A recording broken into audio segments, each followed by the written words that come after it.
The recommendations supporting net neutrality are important in the India context, as the Internet will play an extremely important role for delivery of various services, including those offered by the government as well as for financial inclusion, the chairman of Telecom Regulatory Authority of India, R.S. Sharma, said in an interview.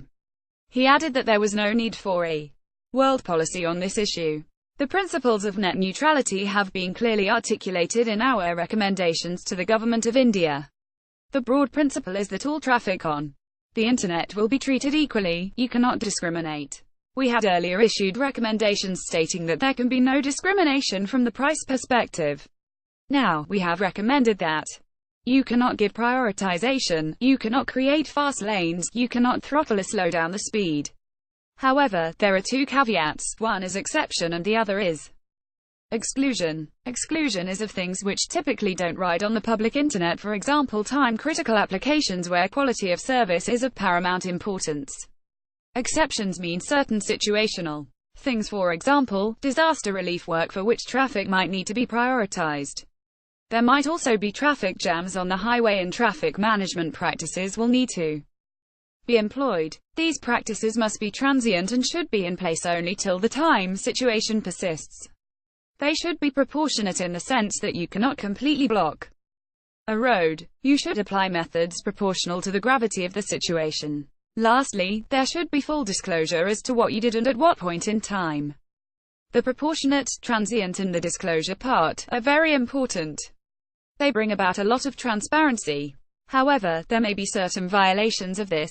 For example, proportionate may be subject to interpretation. As we go along, there may be multiple implementation issues which can be monitored either by a government agency or through some other third-party agency.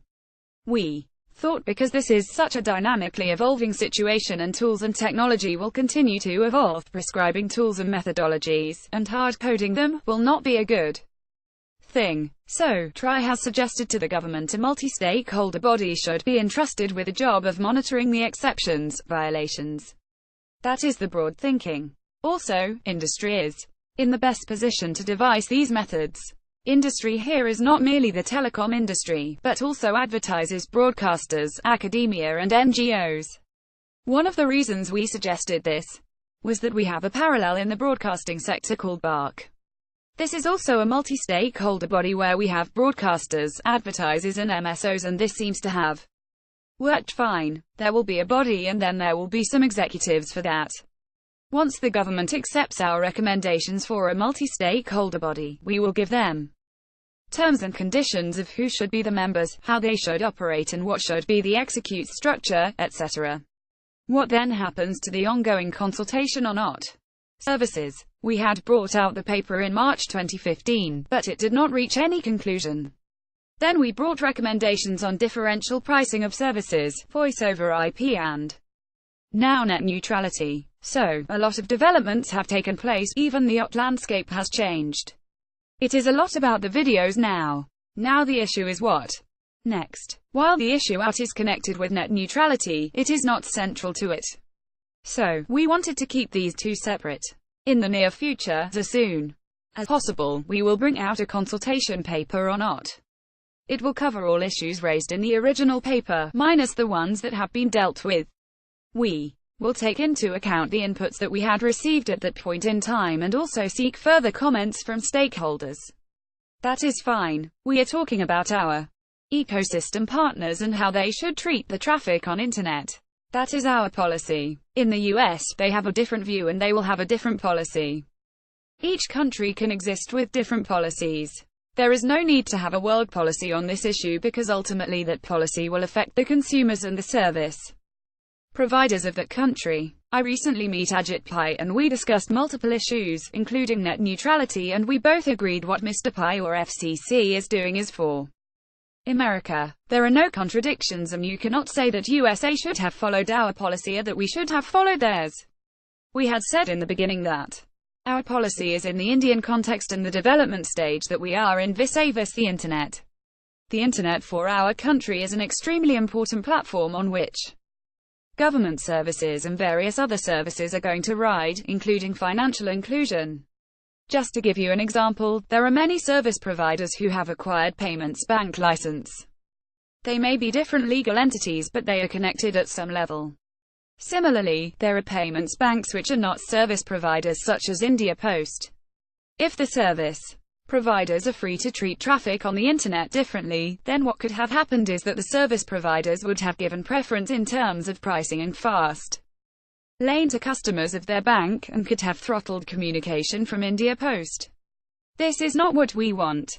Internet is actually a platform for innovation and transacting various types of services. It is important that from our perspective, it is kept free.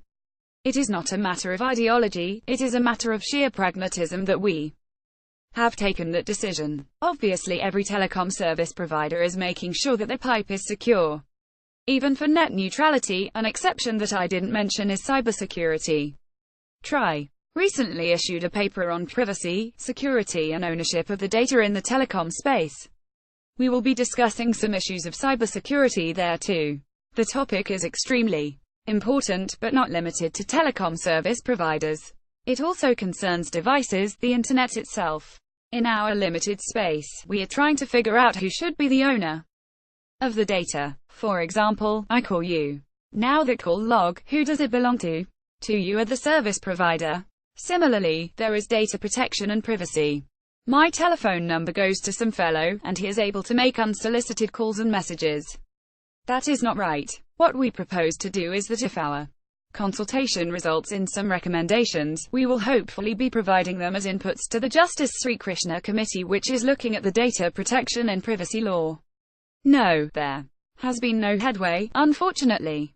The issue of unsolicited messages and calls is a big problem in our country. TRAI had made a mobile application which allows users to manage such communication. Right now, Apple users are unable to use that application because Apple does not provide the APIs to connect to our application. Hence, people cannot complain. It's a serious problem because today we are seeing that the app is very effective and is able to substantially nip the trouble in the bud. No, we do not have the data yet. We will have that in January. These norms became applicable from October 1st, and we get the data quarter-wise. Also, using stringent norms is not appropriate. These are different norms and you can't really compare. We have framed our regulations after discussions with them. There is a whole consultation process. It is not a question of not discussing. We had consultations running into at least 5 to 6 months, more than that maybe.